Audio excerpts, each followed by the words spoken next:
Hello everyone. Let's talk about this quirky release. This is not new anymore. This was launched last year. It's Guilty Elixir Pour Homme. That's the complete name for this one.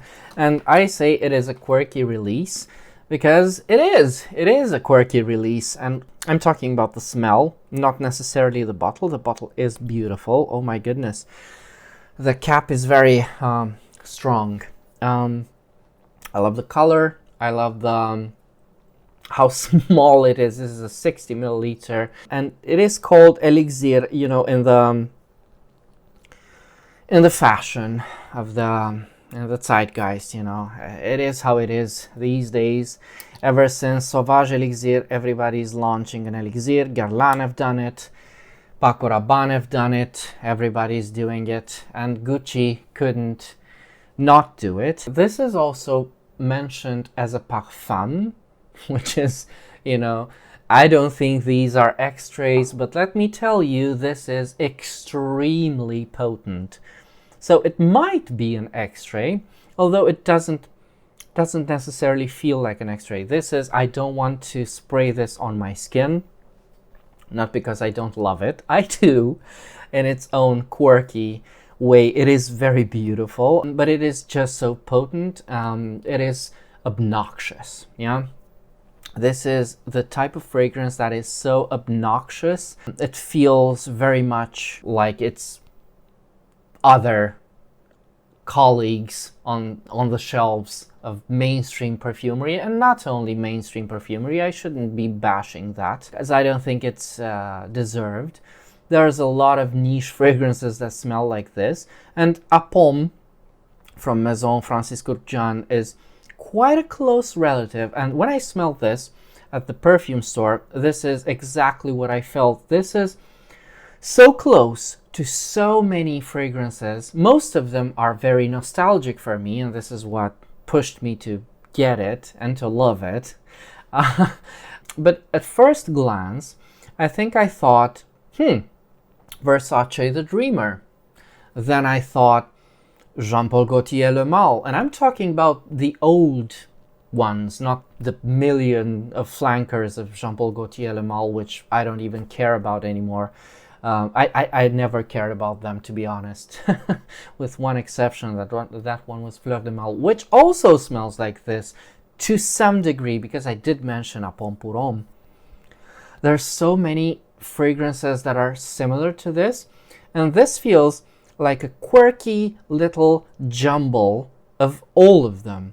But if I had to pick one fragrance that's most similar to this, would be another recent purchase of mine, and that one is Yop Homme Eau de Parfum.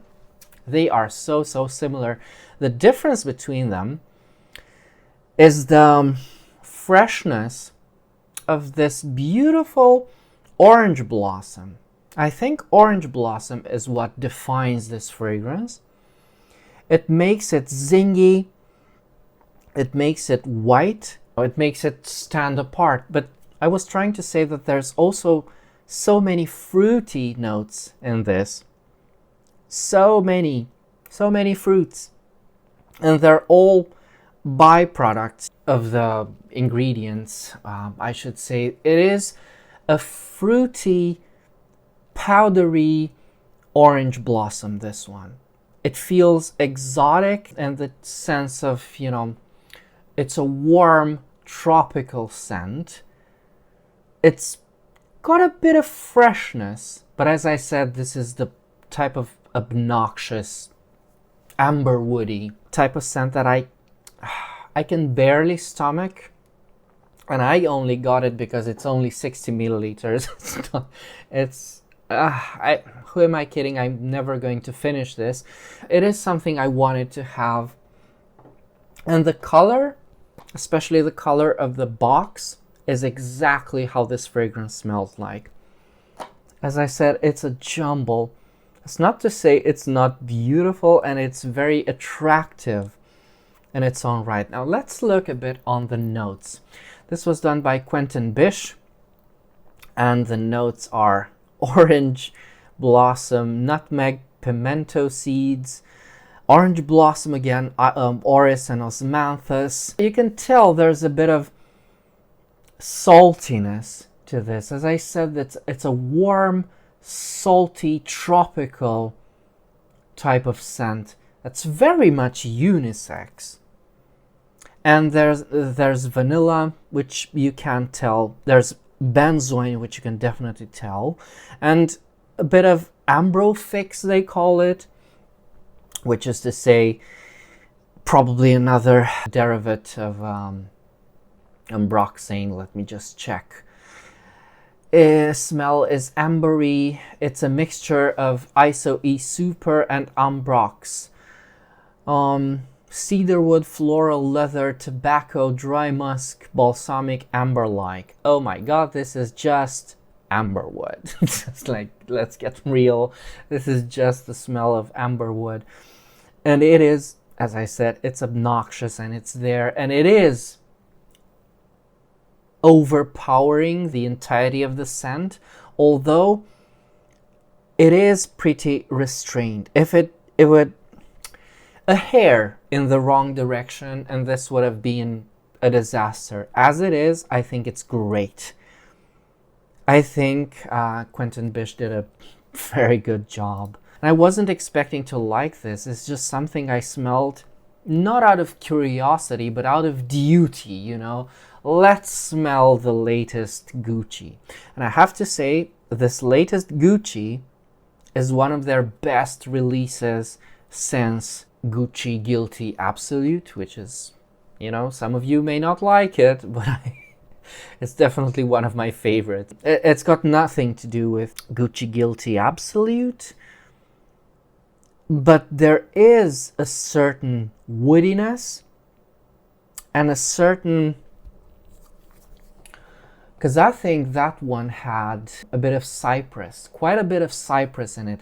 And that feeling of cypress, you know, abrasive, more green than anything. It's not fougere green, it's industrial more than green. it's hyper green cypress. It is here, which is interesting, I think. So yes, this is Gucci Guilty Elixir de Parfum Pour Homme. I love it. It wears well, to my surprise. I was expecting, as obnoxious as it is, I was expecting it to be more obnoxious while you're wearing it, but it settles down beautifully. In the atmosphere, it is pleasant to smell. It's not a rude scent. It's not obnoxious to others.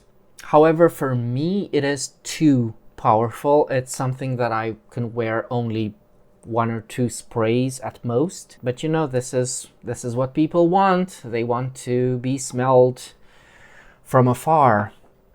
But as I said, I still think it's a beautiful launch and one of their better fragrances, at least one of their better modern, contemporary fragrances. So yeah. This was my review of Gucci Guilty Elixir Pour Homme. If you've got any other questions, do let me know in the comments. And until next time, remember, fragrance creates memories and may yours be happy.